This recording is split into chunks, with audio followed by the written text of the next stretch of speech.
यहाँ पर आचार्य महाराज ने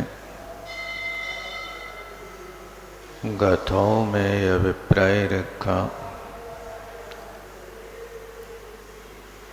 कि संपूर्ण रूप से स्नेह के अवनीत हो जाने पर रजोवहुल क्षेत्र में खड़े होने पर भी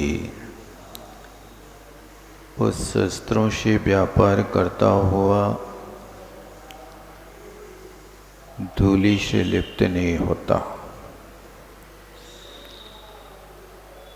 इसी बात को आचार्य महाराज 165 नंबर के कलश में प्रकट करते हैं। कलश है पृष्ठ 328 पर आकाश वाली प्रतिमा। लोकः कर्मततोस्तु शोस्तु च परेश पंदात्मिकं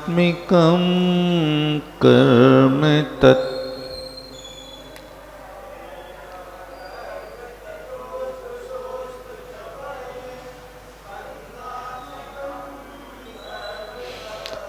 तान्यस्मिन् करणानि सन्तु चिदचित् व्यापादेनं चास्तु तत्।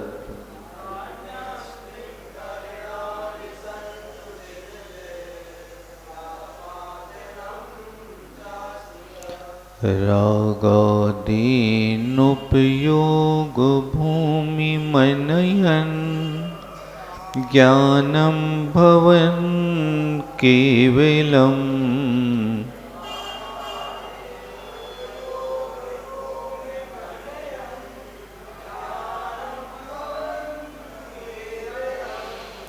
बन्धं नैव कुतोपपेत्ययमहो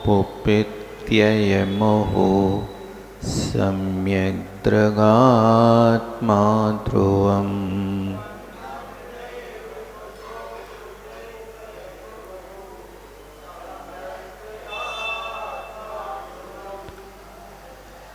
अब यहाँ कहते हैं चौथे चरण में सावधानी से पढ़ना। कुतोपि अयम अहो सम्यक दृगात्मा।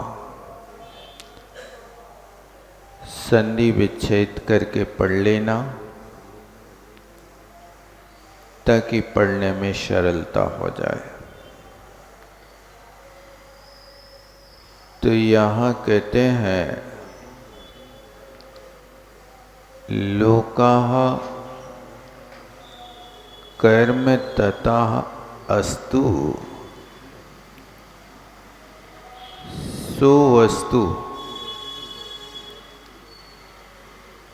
कहते हैं कि ये कर्मों से भरा हुआ लोक होवे तो रहा आए। अस्तु माने होवे रहा आवे। कर्म ततः कर्मों से तत्व माने व्याप्त ये पूरा लोक होवे तो रहो, कोई दिक्कत नहीं। एक एक वाक्य के साथ में आपको कर्ता और क्रिया की योजना बैठाना है। कहते हैं जहाँ रागादीन उपयोग भूमि अनियन ततः बंधम कुतोपि नायो। ये लोक कर्मों से भरा है तो भरा रहे, लेकिन उपयोग में रागादि परिणाम यदि प्रकट नहीं हुए हैं तो उस आत्मा को किसी भी तरह से कर्म का बंध नहीं हो सकता। एक वाक्य ये बना, यानी कर्मण वर्गणा स्वयमेव आत्मा से संबंध नहीं करते हैं। आत्मा में ये स्नेह रूप परिणति होती है, तो ये स्नेह रूप परिणति के साथ में जो पौद्गलिक वर्गणा है, वो पुद्गल वर्गणा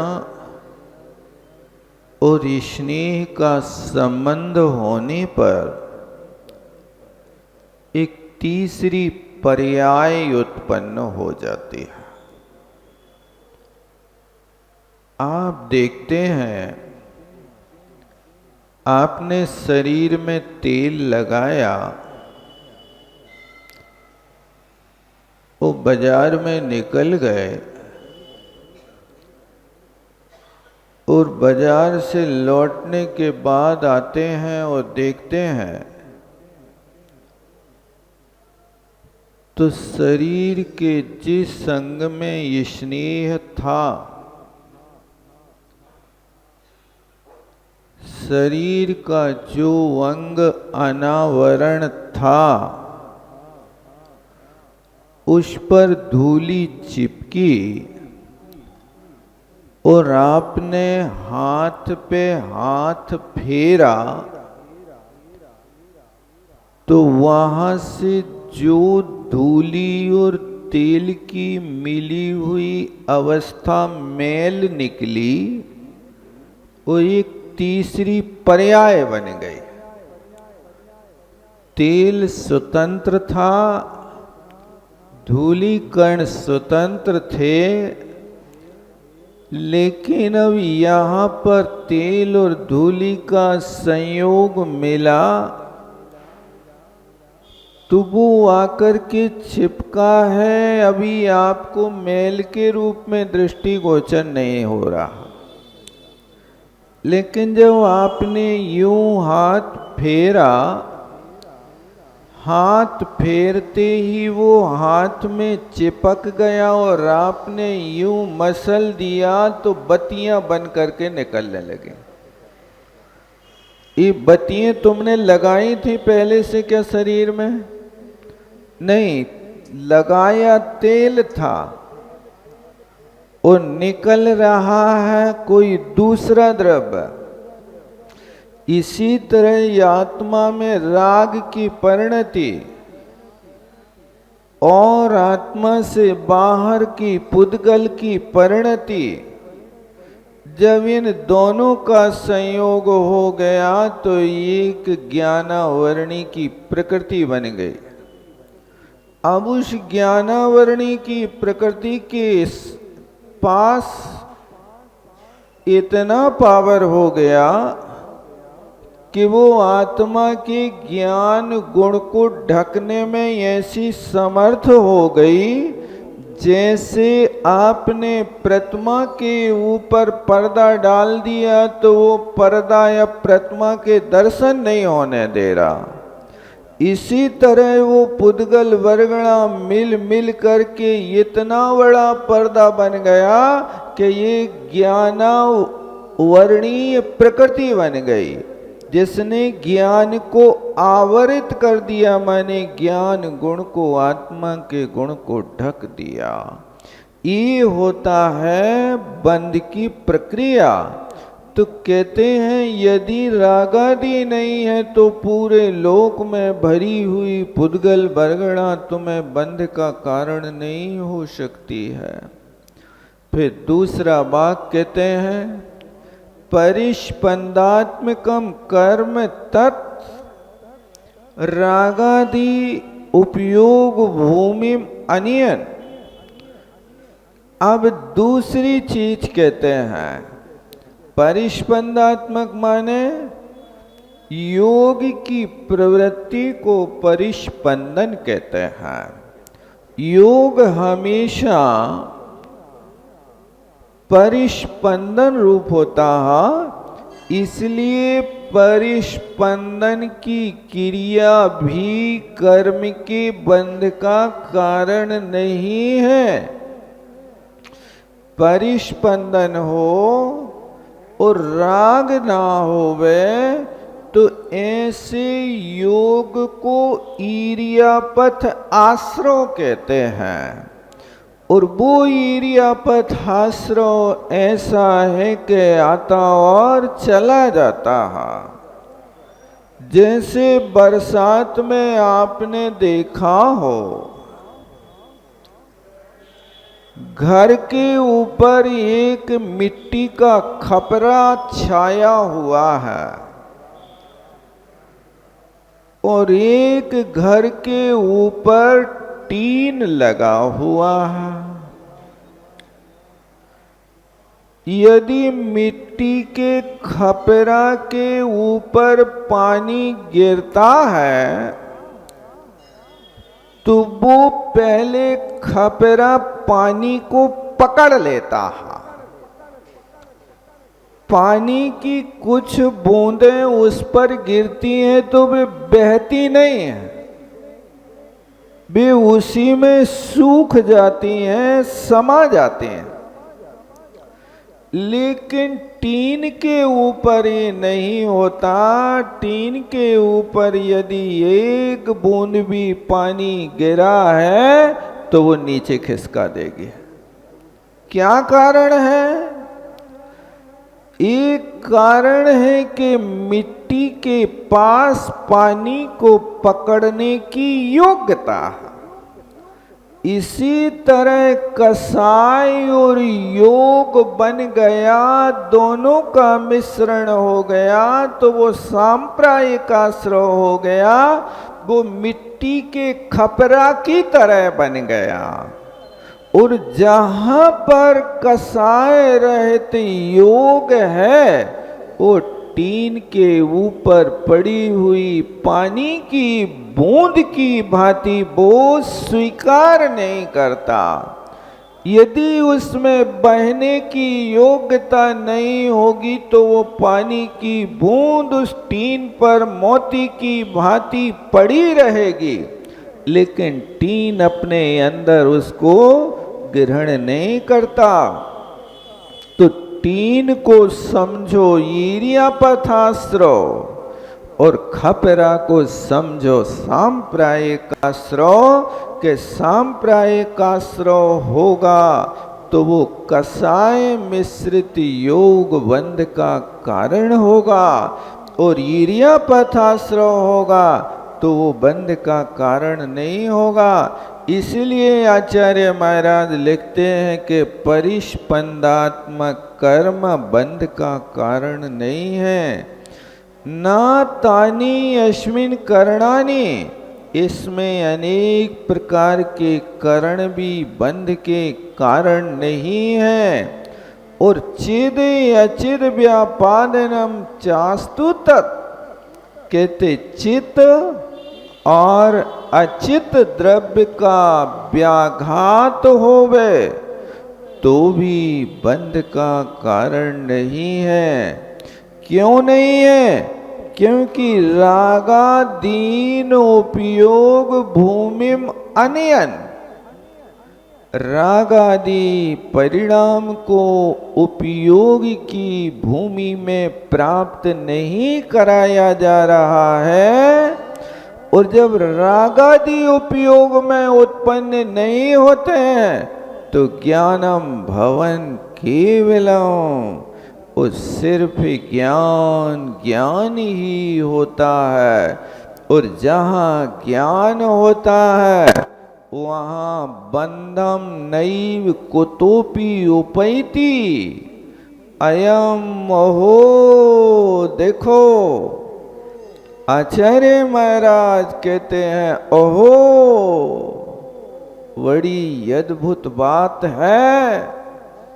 सम्यक द्रवात्मा ध्रुवम बंधम नैव कुतोपि, जो सम्यक दृष्टि जीव है उसके लिए नियम से कभी भी किसी भी तौर पर बंध नहीं होता। ये ध्रुव माने निश्चय है।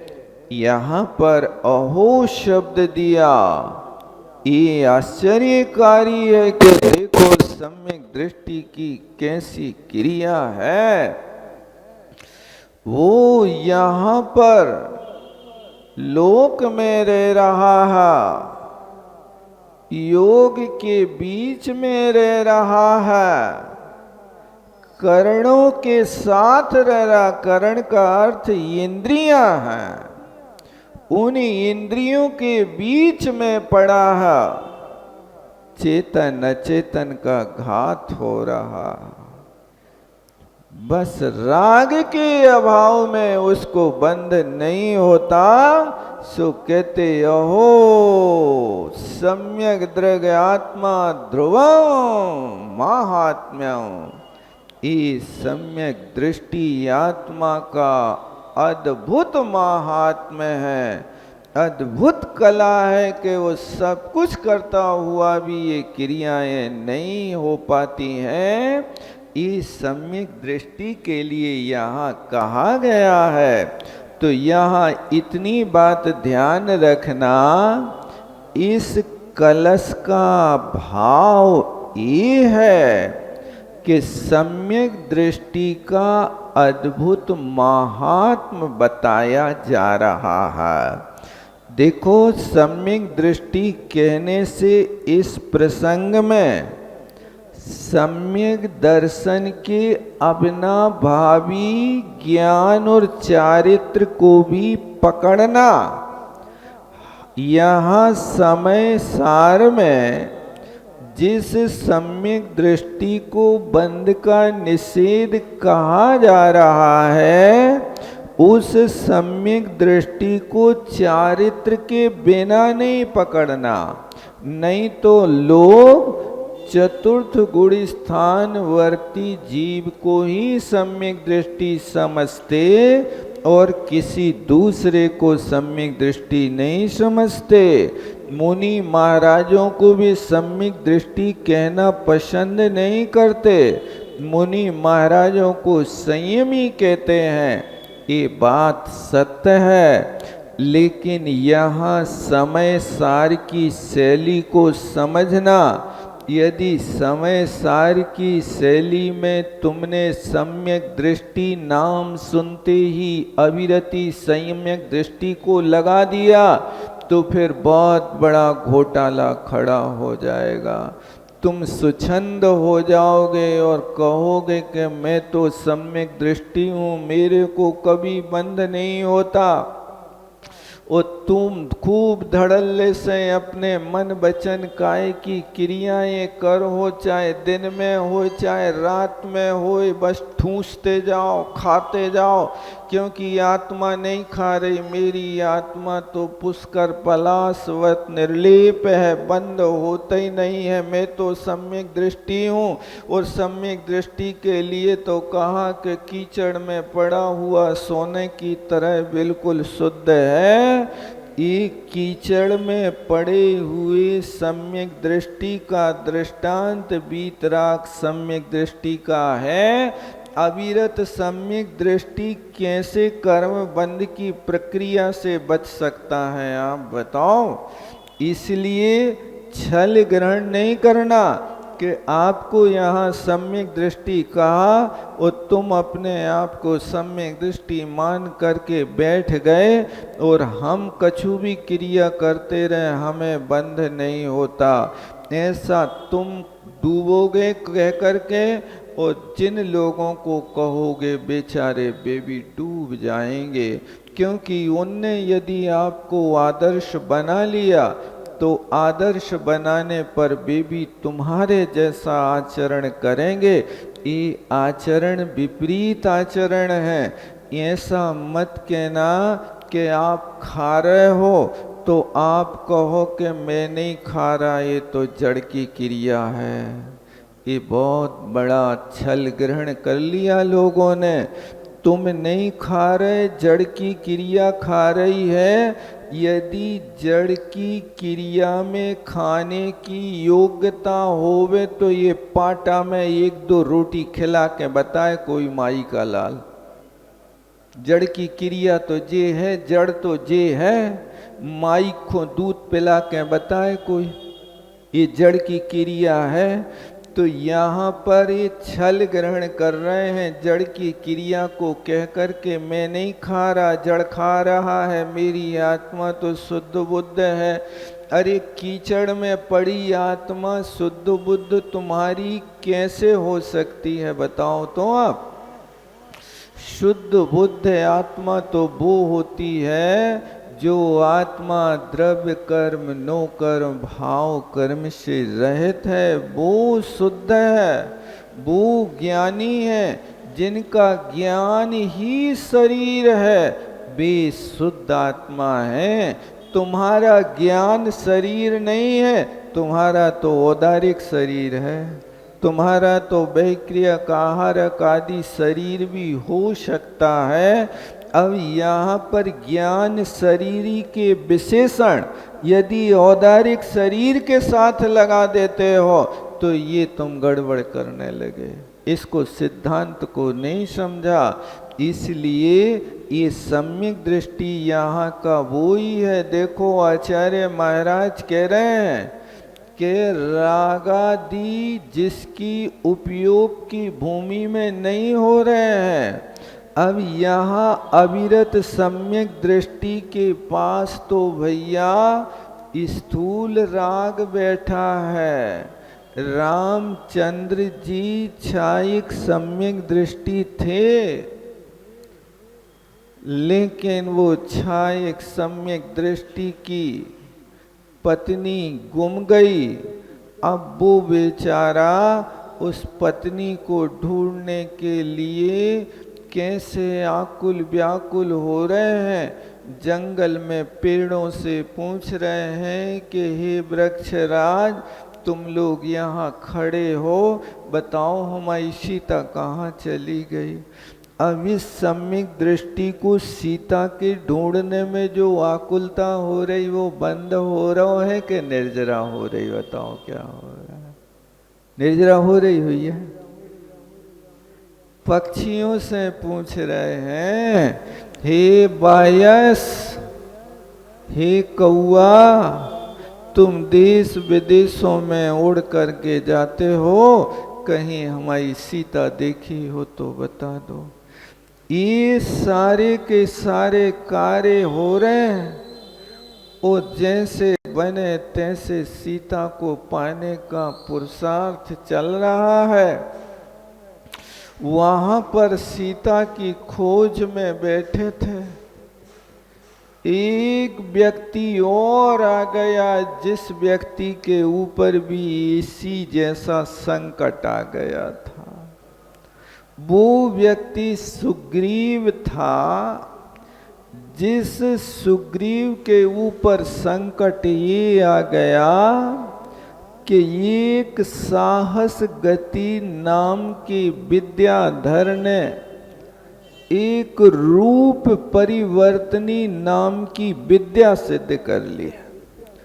उस रूप परिवर्तनी विद्या का काम था कि तुम जैसा रूप चाहो वैसा रूप बना सकते हो।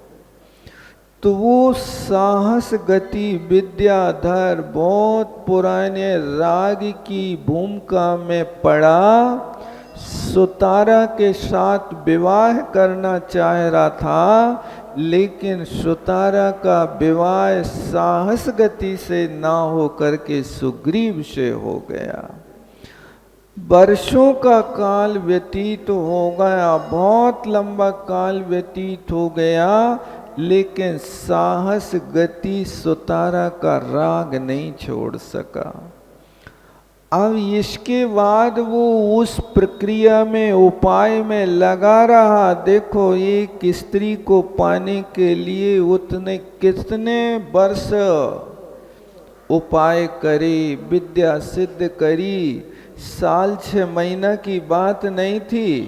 सुग्रीव के बेटे नल नील अंगद जैसे बड़े बड़े बेटे हो गए, जो राज्य के अधिकारी हो गए, युद्ध करने के योग्य हो गए, तो कितना लंबा काल व्यतीत हुआ होगा, आप विचार करो।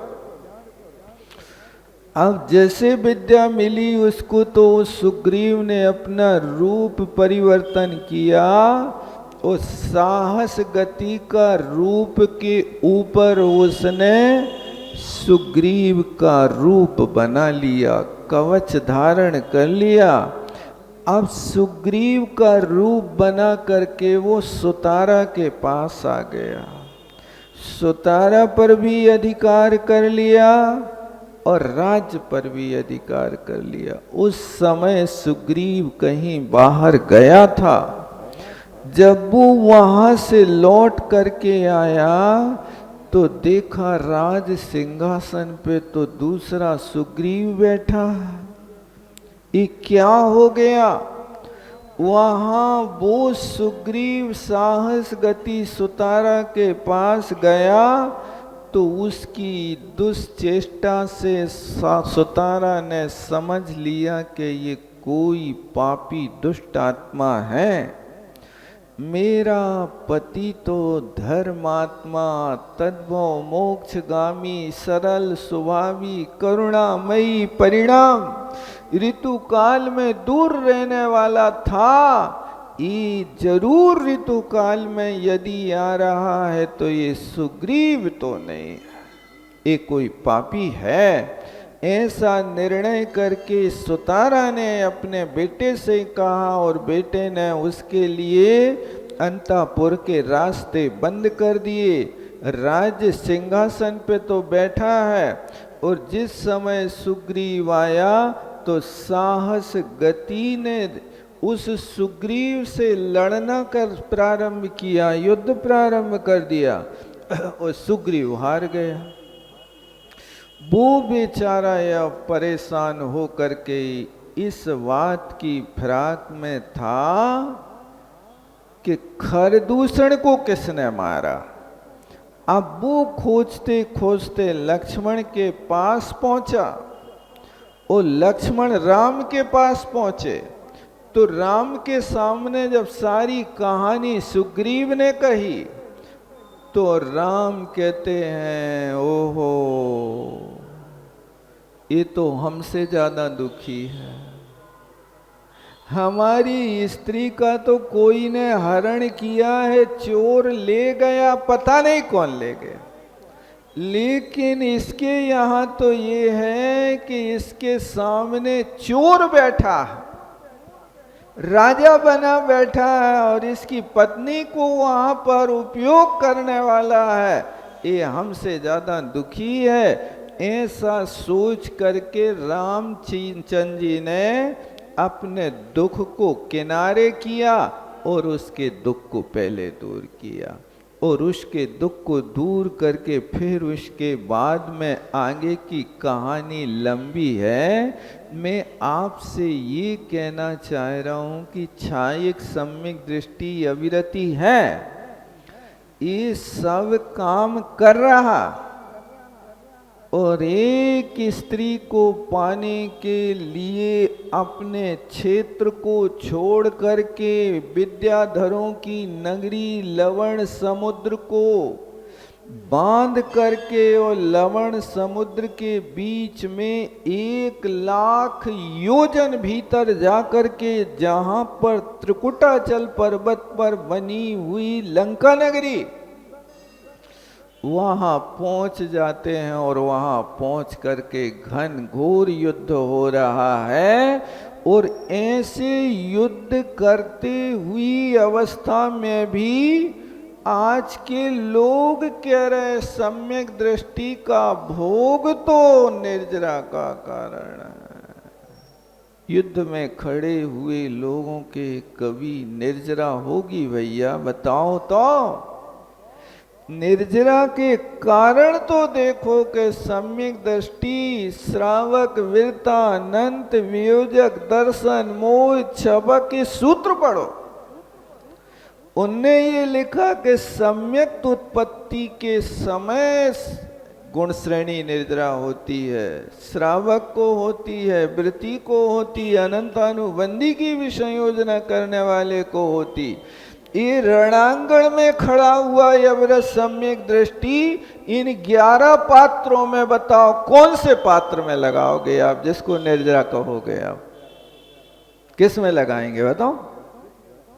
इन 11 पात्रों से जो बाहर है वो गुण श्रेणी निर्जरा का पात्र नहीं हो सकता।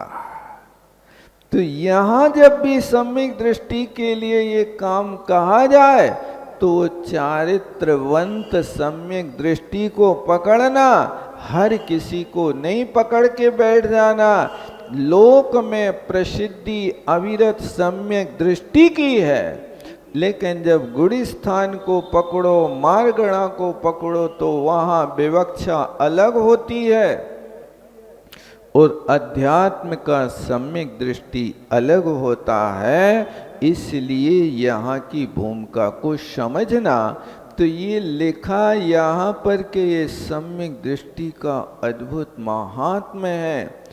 जहाँ लोग देखो इस श्लोक में क्या क्या चीजें आई हैं, अब संक्षेप में सुन लो इस श्लोक का सार। जहाँ लोग योग करण चेतन अचेतन का घात ये बंध के कारण नहीं बताए हैं। इतनी चीजें हैं इस श्लोक में। देखो लोका कर्म ततोस्तु, इसमें पहले लोक, परिस्पंदात्मक कर्म ये दूसरे नंबर पर योग, तीसरे नंबर पर करण, करण माने इंद्रिय आदि, और चौथे नंबर पर चिद अचित व्यापादनम, ये चेतन अचेतन वस्तु का घात। ये इतनी चीजें बंध का कारण नहीं है ऐसा इस श्लोक में कहा। तो अब इस बात को ध्यान रखना कि यहाँ ऐसा नहीं समझना कि परजीव की हिंसा से बंध नहीं होता, क्योंकि ये चौथा पद लिखा ना इनने, चिद अचिद व्यापादनम। अब कोई छल ग्रहण कर ले कि परजीवों की हिंसा से बंध नहीं होता, यहाँ पर ये छल ग्रहण नहीं करना, नहीं तो अभी जा कर के और जीवों को मौत के घाट उतारने लगो, मैं तो सम्यक दृष्टि जो भी करूँगा मेरे लिए सब निर्जरा का कारण है, ये नासमझी हो जाएगी। यहाँ पर ये कहा कि तुम यदि उसको नहीं समझोगे तो स्वच्छंदता पूर्वक हिंसा के पात्र हो जाओगे, बंद होगा, जहाँ हिंसा होगी वहाँ बंद होगा। तो यहाँ अबुद्धि पूर्वक कभी पर जीव का घात हो भी जाए, जिनने सूक्ष्म स्थूल रूप से जीवों के घात का त्याग कर दिया, ऐसे त्यागी से कभी भूल करके समितियों में तत्पर रहने पर भी कोई मुनि महाराज के रात्रि में अंधेरे में आप मार्जन करके करवट बदला और उस समय पिछी को उठा करके पीछे से यहाँ तक रखा और महाराज ने करवट बदला, उस पीरियड में कोई मच्छर मक्खी मेंढक कोई छोटे जीव, क्योंकि लाइट तो महाराज के पास है नहीं, वो करवट बदलना है। अब उस करवट बदलते समय इतनी सावधानी रखने पर भी कोई मच्छर मक्खी मर जाए तो उन मुनि महाराज को बंध नहीं है। क्यों? क्योंकि उनने अपना परिचय पहले दे दिया कि वहां की भूमि की शुद्धि पहले कर ली है, मार्जन कर लिया है। अब मार्जन करने के बाद भी अंधकार होने पर भी अब एक घटना घट जाए तो महाराज तो अप्रमत्त हैं और वो जीव आके मर गया तो बंध नहीं होगा, लेकिन इस परिस्थिति से भिन्न क्रिया है तो बंध होगा। अब रात्रि में महाराज को कहीं लघु शंका दीर्घ शंका की बाधा हो जाए, अब उनके पास ना कोई टार्च है, ना लाइट का उपयोग करते हैं, ना उनके साथ कोई लाइट बताने वाला। उस परिस्थिति में उनको अपनी बसतिका से बाहर जाना है। उस समय यदि कोई जीव जंतु का घात हो भी जाता है तो उनके लिए बंध का कारण नहीं है, ये अबुद्धि पूर्वक हुआ है। बुद्धि में तो अहिंसा है, बुद्धि में तो अप्रमाद है, बुद्धि में तो करुणा भाव है कि कोई जीव का घात ना हो जाए।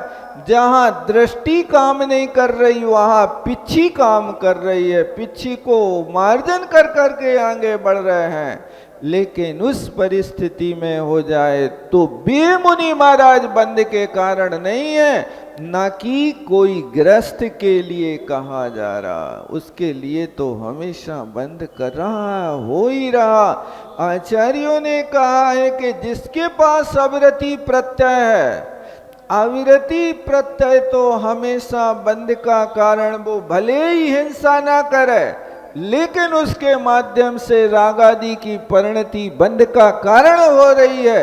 दृष्टांत दिया है कि जैसे मान लीजिए कोई मछुआरे ने मछली पकड़ने के लिए नदी में जाल फैलाया है, अब सुबह से शाम तक जाल फैला के रखा लेकिन एक भी मछली उसके जाल में नहीं फंसी, एक भी मछली को नहीं मारा, तो क्या उस मछुआरे को आप अहिंसक कहेंगे? क्या कहेंगे? हिंसा करने का संकल्प तो कर लिया उसने, हिंसा करने का जाल तो फैला रखा है, लेकिन आज कोई मछली के आयु कर्म के निषेध पूरे नहीं हुए जिसके कारण आज वो जाल में नहीं फंसी है। इसी तरह अविरति का जाल जिसके पास बैठा है, अब उसको अविरति के कारण कोई वस्तु खाने ना मिले, भोगने ना मिले, तो उसको योगी नहीं कहेंगे आप। वो ताक में तो बैठा है लेकिन अब नहीं मिल रहा है। ये स्थिति अविरति प्रत्यय इसलिए हमेशा बंध का कारण है, उस मछुआरे की तरह कि जैसे वो मछुआरा हमेशा बंध का कारण हो रहा है। ये स्थिति हमेशा समझना, इसलिए अविरति प्रत्यय का पालन करने वाले गृहस्थों का भी कर्तव्य है कि वे यदि घर त्याग नहीं कर पा रहे तो घर त्याग के भाव तो कर सकते हैं। हे भगवान इच्छामि भन्ते मम लिंगंथम पौयर्णम, हे परमात्मा मैं इच्छा करता हूँ, भावना करता हूँ कि ये पौयण प्रविद्या मुझे प्राप्त हो। कैसे हो? ये भावना भी भवनाशनी होती है, फिर भी कहते हमें सकति सो नाई। जैसे अपने अंदर शक्ति नहीं नंदीश्वर जाने की तो अपन यही अनुष्ठान कर लेते हैं, इसी तरह हमें सकति सो नाई। हे परमात्मा मेरे पास शक्ति नहीं है कि मैं इन जिन लिंग को धारण कर सकूं, तो जिन लिंग की धारण करने की भावना पवित्र बनाओ और उस भावना के साथ साथ जिन लिंगधारियों की सेवा करो, उनके गुणों को प्रकट करने के पाने के लिए बार बार उनके इर्द गिर्द घूमते रहो, क्योंकि तुम्हें जिससे जो स्वार्थ होता है उसके निकट तो घूम नहीं पड़ता है, नहीं होता है। ये नियम है। इसलिए आचार्य श्री के पास कोई ब्रह्मचारी जबरदस्ती करता था, महाराज दीक्षा दे दो, महाराज दीक्षा दे दो, तो आचार्य श्री एक दोहा बोलते थे, पड़े रहो दरबार में धक्का धनी के खाओ। एक दिन ऐसा आएगा स्वयं धनी बन जाओ। पड़े रहो, धक्का खाते रहो। ये भी रैगिंग हो रही है यहाँ पर। धक्का खाते खाते खाते एक दिन दीक्षा मिल जाएगी तो तुम्हारा काम हो जाएगा। जैसे मेडिकल कॉलेज में जाते ही पहले लोग धक्का मारते हैं, नहीं मारते? क्या कर रहे हो? साल भर पिटो, पीठ पक्की करो। क्यों? क्योंकि डॉक्टर बनने के बाद में तुमने जिस पेशेंट को ठीक नहीं किया वो तुम्हें धक्का मारेगा। इसलिए यहाँ पहले सिखा दे रहे हैं कि पहले आप सहना सीख जाओ। यदि सहना सीख गए तो आप डॉक्टरी में सफल रहोगे, अन्यथा तो फिर क्या करोगे? छोड़ के भागना पड़ेगा। ये उसका वो तरीका है। इसीलिए आचार्य श्री कहते उपसर्ग परिचय आने हैं, पहले ब्रह्मचारी अवस्था में सीख लो आपके यहाँ से सहन किए जाते हैं। इसलिए दरबार में पड़े रहो, धक्का खाओ, वॉलेंटरी होके खाओ। महाराज भी हाथ पकड़ के बाहर कर दें तो सहन करो, तब एक दिन धनी बनो, अन्यथा नहीं बन पाओगे। ये व्यवस्था यहाँ पर समझना चाहिए। तो यहाँ पर आचार्य महाराज जिस वाक्य को यहाँ प्रकट कर रहे हैं, जिस भाव को प्रकट कर रहे हैं, उस भाव को समझने की कोशिश करना, छल ग्रहण नहीं करना। इसलिए यहाँ पर बहुत अच्छी बात हमें समझने की है कि वहाँ जो कहा चिद या चित का व्यापादन हो वो अबुद्धि पूर्वक है।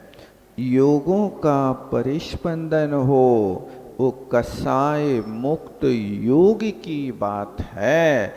कर्णों का प्रयोग हो, जिन इंद्रियों में अब राग की उत्पत्ति समाप्त हो गई है, वे इंद्रियां कुछ भी देखती रहें तो उनमें कोई विकार पैदा नहीं होगा, उनको बंध नहीं होगा। और जहाँ बुद्धि पूर्वक जीव को मारने का भाव होता है, वहाँ तो आप ध्यान रखना कि हिंसा होती ही है, बंध होता ही है। इसमें कोई दो मत की बात नहीं है। इसलिए बुद्धि पूर्वक हिंसा का त्याग करो। अबुद्धि पूर्वक हो जाए तो प्रतिक्रमण करो।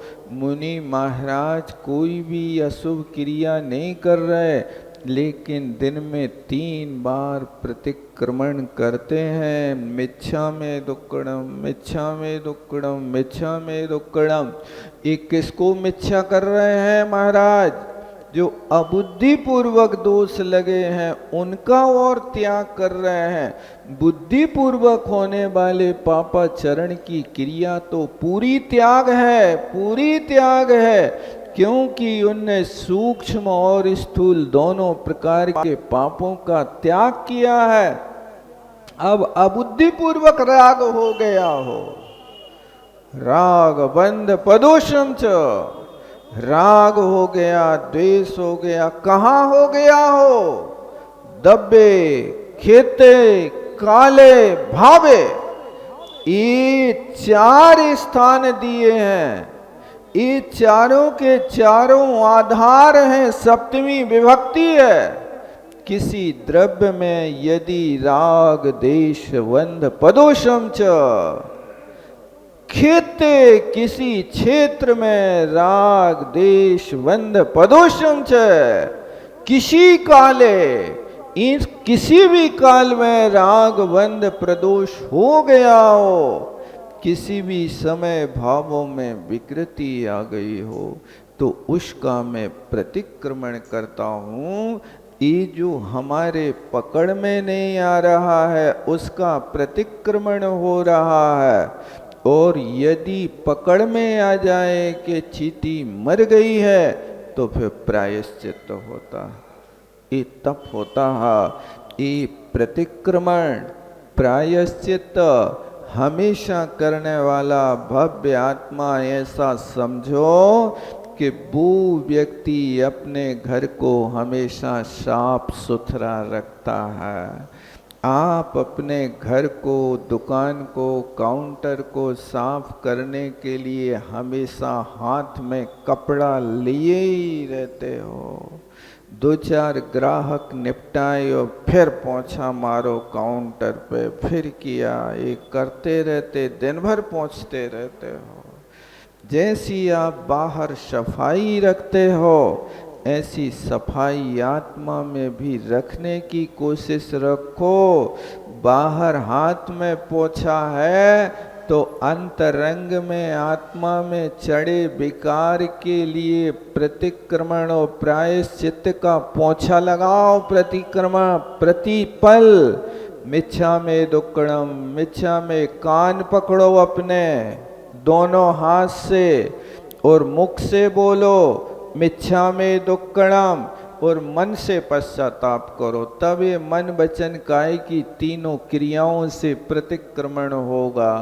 कई लोग बैठे रहते लेकिन वचन से नहीं बोलते हैं। कई लोग बैठे रहते हैं, सुनते रहते, लेकिन उनके हाथ नहीं हिलते हैं। सुनते रहेंगे लेकिन मन में कोई विकल्प नहीं होगा। ये नहीं, ये मन वचन काय तीन बोल रहे हो तो तीनों की क्रिया होना एक साथ भी आवश्यक है, तब पूरा फल मिलेगा। अन्यथा जिस योग से कर रहे हो उस योग का मात्र मिलेगा, तीनों योग का नहीं मिलेगा। ऐसा ध्यान रखना। इस प्रकार यहाँ पर इस 165 नंबर के श्लोक का अपन ने स्वरूप देखा। समय हो रहा, यहीं विराम लेता हूँ। बोलो आचार्य गुरुवर विद्यासागर जी महाराज की। जावणे के ज्ञान से सुझे लो